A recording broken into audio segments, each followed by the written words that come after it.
ধীরগতিতে উন্নতি হচ্ছে দেশের বিভিন্ন জেলার বন্যা পরিস্থিতি। পানি কমার সঙ্গে সঙ্গে ভেসে উঠছে ক্ষয়ক্ষতির চিহ্ন।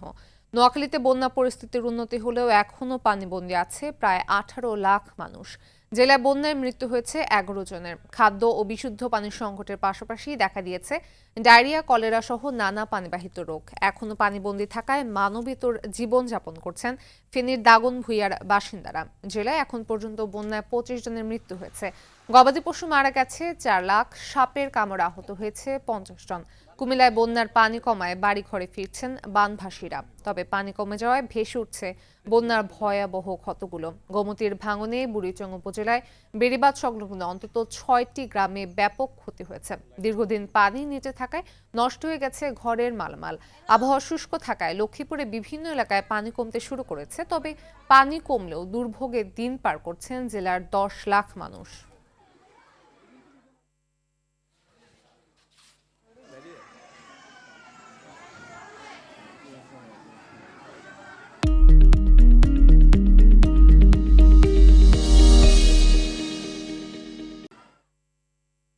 দর্শক, বিষয়ে বিস্তারিত জানাতে নোয়াখালী থেকে সরাসরি যুক্ত হচ্ছেন সহকর্মী গিয়াসউদ্দিন রনি। নোয়াখালীতে রনি, বন্যা পরিস্থিতির উন্নতি হলেও এখনো তো পানিবন্দী রয়েছে প্রায় 18 লাখ মানুষ। তো তাদের সম্পর্কে আমাদের জানাবেন বিস্তারিত।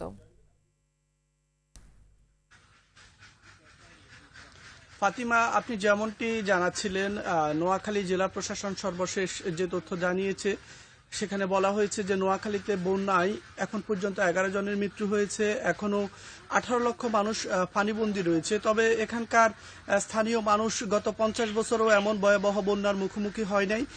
তাই যে বন্যার পানি নিষ্কাশিত হওয়ার যে ব্যবস্থা সেটি নেই এবং প্রশাসন এবং স্থানীয়রা এই ভয়াবহ বন্যা মোকাবেলায় অনেকটা নিজেদেরকে দুষ্কর হয়ে পড়েছে নিজেদের মধ্যে।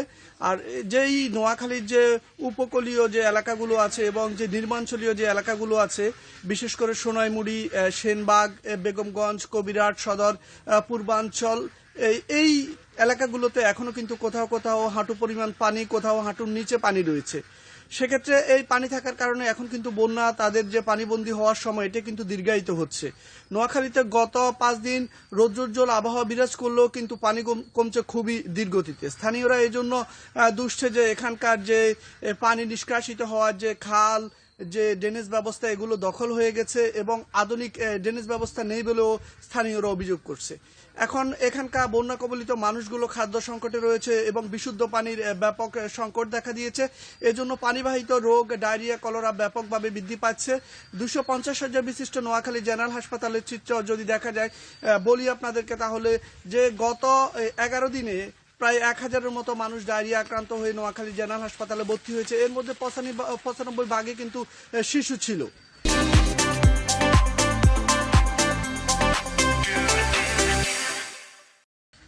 তো স্থানীয়দের দাবি হচ্ছে এইবারের বন্যা মোকাবেলায় তারা যে দুর্ভোগ পোয়াচ্ছে, ভবিষ্যতে যদি বন্যার পানি নিষ্কাশিত হওয়ার কোনো ব্যবস্থা প্রশাসন এখন থেকে উদ্যোগ না নেয় তাহলে কিন্তু মানুষের ভবিষ্যৎ দুর্ভোগ আরও বাড়বে। এটা নিয়েও কিন্তু মানুষের মধ্যে ব্যাপক শঙ্কা দেখা দিয়েছে।